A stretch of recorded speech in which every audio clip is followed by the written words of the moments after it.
Sebastián es abogado de la Universidad de Buenos Aires, con maestría en Teorías Críticas del Derecho y la Democracia en la Universidad Internacional de Andalucía. Es profesor adjunto de Filosofía del Derecho de la Facultad de Derecho de la Universidad de Buenos Aires, secretario letrado y defensor coadyuvante y coordinador de los programas de Derechos Económicos, Sociales y Culturales y de Diversidad Cultural de la Defensoría General de la Nación, Argentina. Anteriormente fue investigador y director del programa América Latina de CORE, Center on Housing Rights and Eviction, con sede en Porto Alegre, Brasil, desde 2004 a 2010, y entre 2001 y 2004, abogado del área de litigio del Centro de Estudios Legales y Sociales, del CELS. Ha publicado numerosos artículos e investigaciones sobre derechos económicos, sociales y culturales, conflictos urbanos, derecho a la vivienda y cuestiones de género vinculadas a esos derechos. Bien. Muchas gracias. Buenas tardes para todas y para todos. Bueno, en primer lugar, quiero agradecer a la doctora Alicia Ruiz y a Paula Viturro, a quien conozco hace muchos años, y bueno, venimos alimentándonos mucho de las reflexiones de ellas, de las discusiones. Hemos dado clases juntos con algunas de ellas, con las dos, en distintas oportunidades, y bueno, la verdad que es un orgullo estar en este seminario así de importancia internacional, con invitados tan de lujo, gente tan admirable para mí, así que la verdad que es un honor poder estar aquí compartiendo alguna experiencia. Bueno, un poco lo que voy a hacer yo tiene que ver con, otras veces he hecho reflexiones más teóricas generales, he trabajado sobre temas de derecho a la ciudad, muchos me han escuchado con esos temas, derecho a la vivienda, pero hoy no voy a contar eso, un poco a pedido de Paula, y un poco también para contar un poco mi vida cotidiana de trabajo, tratando de contar algunas historias de vida que tienen que ver con los conflictos que me toca trabajar como abogado. Yo tengo claro también como un doble rol, porque trabajo en la Defensoría General de la Nación como abogado, llevando casos, pero también alimentando, digamos, un discurso judicial que incorpore la perspectiva de los derechos sociales y también la perspectiva de diversidad cultural en los conflictos judiciales. Hay una gran preocupación para que esa perspectiva de derechos humanos sea asumida en el lenguaje judicial, en el lenguaje del derecho en los tribunales. Y, digamos, junto a mucha gente que hace 15 años yo estoy como metido en conflictos, un poco más de derecho a la vivienda. Hace 15 años me topé con alguna gente, arquitectos, compañeros que ayudaban en los conflictos, con la perspectiva urbana, ¿no? Y eso fue para mí un impacto muy importante en la manera de ver la realidad, de ver los conflictos, ¿no? Un abogado que llevaba un desalojo, que estaba luchando por la regularización de una villa, y de repente la mirada de los urbanistas, y a través de los urbanistas conocer un poco la geografía crítica y empezar a pensar la cuestión del espacio, ¿no? Entonces eso a mí me abrió como una perspectiva, me cambió la manera de mirar la conflictividad, los casos judiciales en los que intervenía, ya mirándolo desde esta perspectiva espacial, empezar a pensar rudimentariamente, sin conocer al principio los autores, sobre justicia social espacial, segregación socioespacial, discriminación urbanística, ¿no? Empezaban a aparecer conceptos que se trabajaban afuera del derecho y que en el campo del derecho, a pesar de que era justicia socioespacial, justicia un tema típico del derecho, o discriminación urbanística, discriminación un tema típico de abogado de derechos humanos, en el campo judicial y en el campo del derecho no estaban trabajados. Entonces, la verdad que mucha gente que fuimos como descubriendo esto, hemos hecho un gran esfuerzo para empezar a hacer tráfico, ¿no? Traficar estos conceptos al campo del derecho, tratar de releer estos conceptos desde la perspectiva del derecho y obviamente que el lenguaje de derechos humanos nos permitió elaborar algún tipo de discurso, y entonces creo que los discursos que tienen que ver con el derecho a la ciudad, bueno, tienen mucho que ver con hacer esa traducción a este mundo del lenguaje jurídico de estos descubrimientos y estas maneras de mirar al mundo de otras disciplinas. Bien, y entonces en una ciudad global como es Buenos Aires tenemos muchas historias y hay que un poco mirar esas historias. Voy a contar 3 historias de segregación urbana. Los 3 son, digamos, tienen un reflejo en casos judiciales. Los 3 casos no están terminados, son casos que están andando.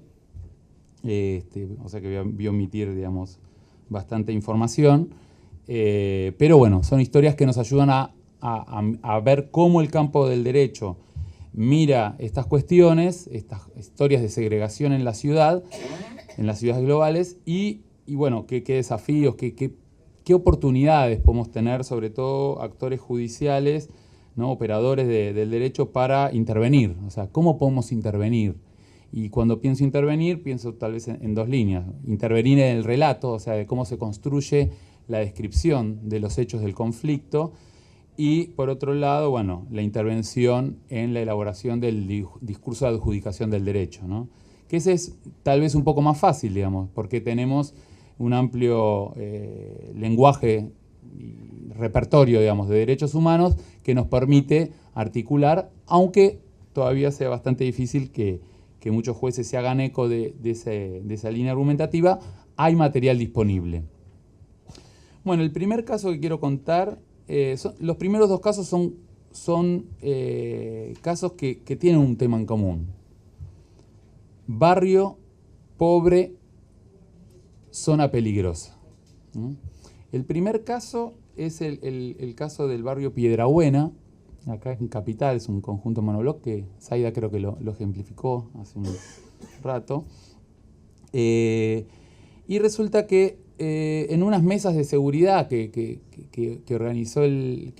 se había organizado en el gobierno anterior, surgió un tema que tenía que ver con los colectivos y apareció un tema que no era un tema de seguridad, pero que estaba tematizado como tema de seguridad, que era que había 3 líneas de colectivo muy importantes que tenían que pasar por el barrio, que 2 de ellas, la que pasaba por adentro del barrio dejó de pasar por el barrio, y las otras 2 que pasaban por el perímetro, por la avenida Piedrabuena, digamos, por el perímetro del barrio, dejaban de pasar después de las 7 de la tarde, ¿no? Básicamente, las empresas decían que en realidad era un planteo de los choferes, y el sindicato de choferes decía que era porque los choferes porque habían sido asaltados, no sé qué. Cuando uno iba a las estadísticas del delito, resulta que casi no aparecían hechos delictivos en barrio Piedrabuena, asalto a choferes de colectivo. Pero, digamos, las noticias que aparecían en los medios acerca de algún asalto, no sé, en Lanús, en algún otro lugar, a los choferes de colectivo, hacía reaccionar al sindicato y decían, no, nosotros por el barrio Piedrabuena no pasamos. O sea, unían, digamos, la noticia sobre el dato, digamos, escandalizador para nuestra tranquilidad pública, digamos, cotidiana, y lo aplicaban al estigma que tenía el barrio Piedrabuena en relación a ser un barrio peligroso. Entonces, básicamente ahí, digamos, aprovechamos la organización que tenían los vecinos en la mesa de seguridad y con un grupo de vecinos iniciamos una acción de usuarios y consumidores contra las 3 empresas de colectivos y contra la CNRT, digamos, que es el ente regulador del transporte, porque, digamos, por un lado las empresas colectivas estaban, digamos, afectando el contrato, digamos, que tenían para prestar el servicio, la regularidad, los horarios, bueno, las condiciones de prestación del servicio, y por otro lado la CNRT no usaba su poder de policía, digamos, para controlar esa actividad. Entonces, bueno, ese es un conflicto que en realidad a lo largo de un amparo, no amparo porque es una acción de usuarios y consumidores, pero que tramita supuestamente como una acción sumarísima, pero que en realidad es más larga que cualquier ordinario de un conflicto patrimonial, digamos. 2 empresas empezaron a cambiar las prácticas. Obviamente que había también reclamos que se juntaron. Por ejemplo, había una escuela de adultos que básicamente la mataba porque la gente entraba a las 7 con el último colectivo, pero no podía salir, digamos, a las 10 de la noche del turno de cursada. Entonces, poco a poco, dos de las empresas, bueno, las que tenían horario después, cortaban a las 7, 8, empezaron a pasar, bueno, cada 2 horas, pero bueno, pusieron algunos de los servicios, pero la que entraba al barrio todavía no regularizó esa situación, entonces nosotros mantenemos la demanda y bueno, en algún momento vamos a ver qué es lo que pasa con eso. Obviamente que se involucró en la estrategia defensista de las empresas, convocaron al Ministerio de Seguridad y trataron de transformar otra vez nuestro conflicto judicial en un conflicto de seguridad, y nosotros tratamos de, digamos, de centrar el conflicto en una pauta más de segregación socioespacial, ¿no?, que se impulsa desde el sector público, del sector privado, para este barrio ya históricamente marginalizado. Esa es la primera historia. La segunda historia es la del barrio Rivadavia, en la zona de Bajo Flores. Resulta que, bueno, vinieron una serie de vecinos que iniciaron en realidad acciones en el INADI, que culminaron, digamos, con una recomendación del INADI que no se cumplió, que denunciaban que la empresa de telefonía no les daba internet, no les conectaba a internet. Pedían la conexión y no los conectaba. Cuando empezamos a investigar, bueno, además de no darle internet, en realidad tampoco le arreglaban los teléfonos, o sea, ni arreglaban las líneas, digamos, dentro del barrio de teléfonos. Cuando vamos a averiguar por qué, era la misma respuesta que el barrio Piedrabuena. Zona peligrosa, los técnicos no entran. Igual aparecieron historias de vecinos que decían que si se pagaba determinada suma, bastante abultada, entraba, digamos. O sea, se podía conseguir. Había como un servicio VIP, digamos, que lograba filtrar el miedo al barrio peligroso, como un... Tarifa diferencial. Sí, una tarifa diferencial que hacía vencer el miedo, digamos.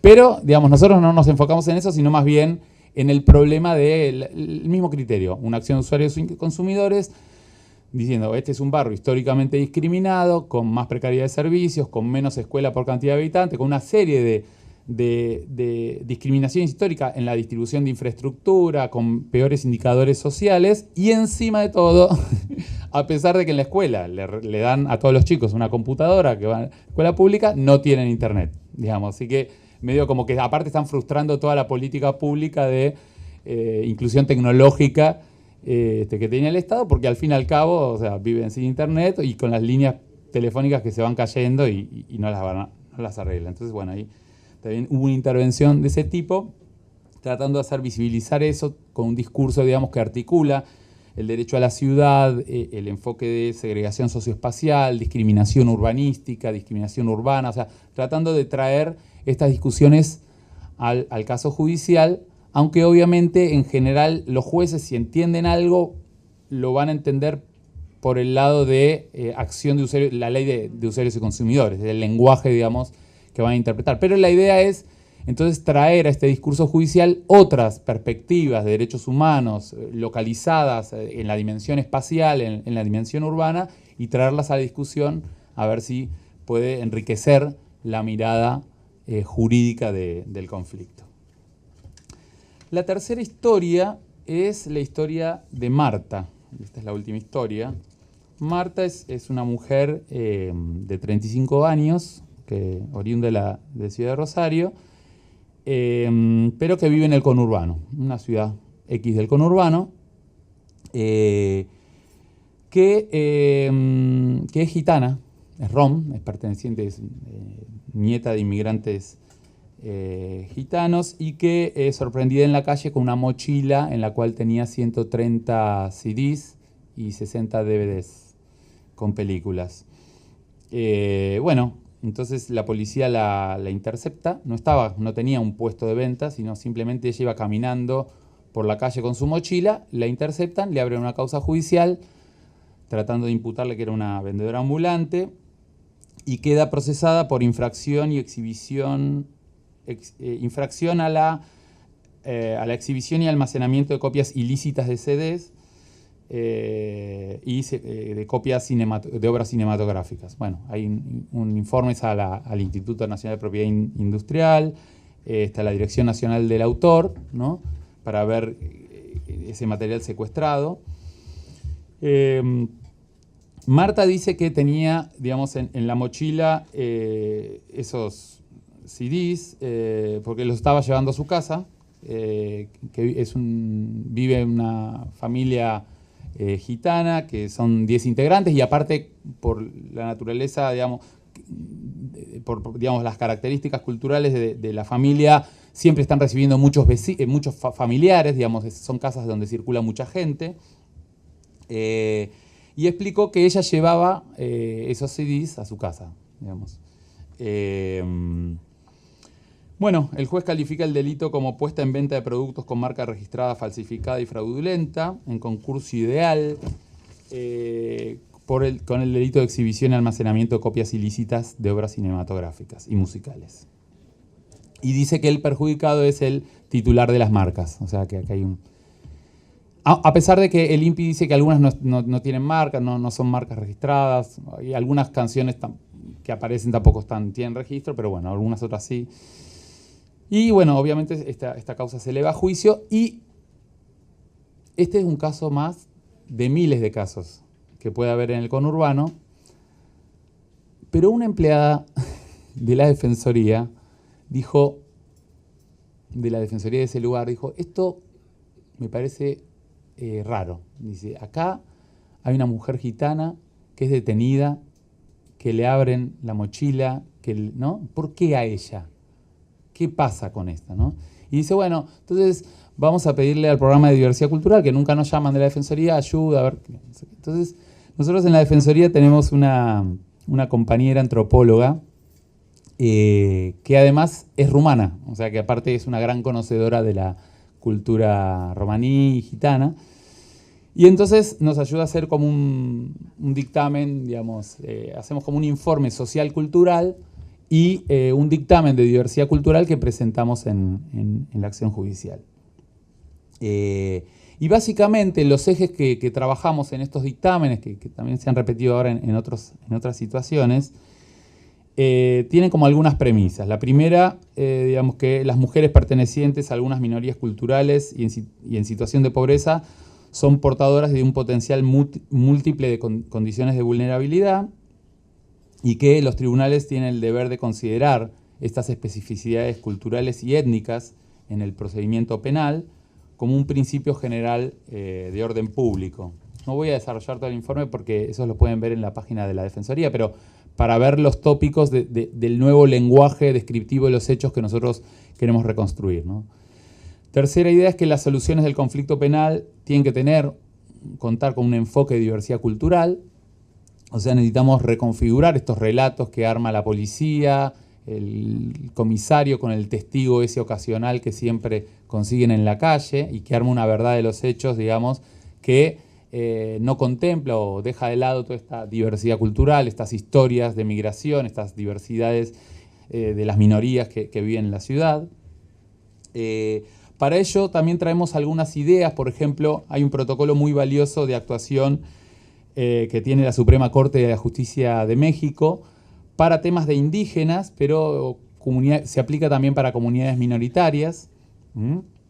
Por ejemplo, este protocolo indica que el juzgador debe hacer una valoración integral del caso y el contexto cultural del indiciado mediante una actitud proactiva orientada a favorecer la eficacia de los derechos de las personas y alcanzando los elementos que le ayuden a resolver estas consideraciones de estas especificidades. Bueno, la cuarta idea es contar a los jueces de cómo es la comunidad romaní en Argentina, cuáles son sus características, ¿no? Y acá, por ejemplo, aparecían, primero, que puede ser encuadrada dentro de la condición de pueblos tribales del Convenio 169, entonces se le aplican, digamos, algunas normas primero, reglas de Brasilia, adecuación cultural de los procedimientos,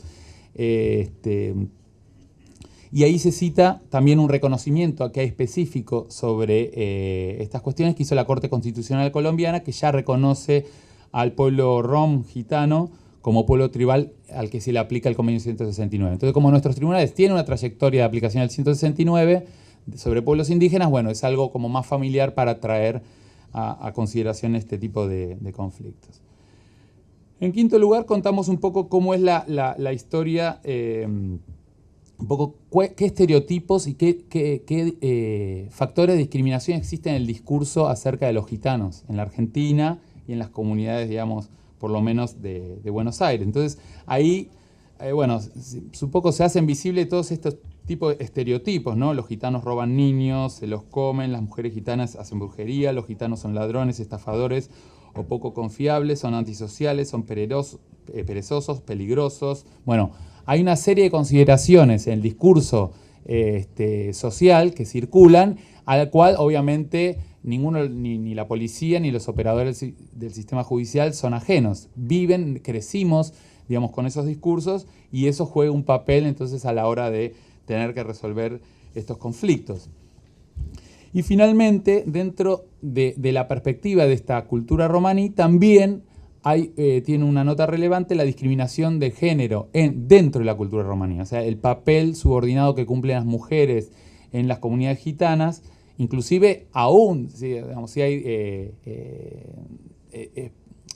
por ejemplo, los que se dedican a comercialización, ¿cuál es el papel que tienen las mujeres en la comercialización?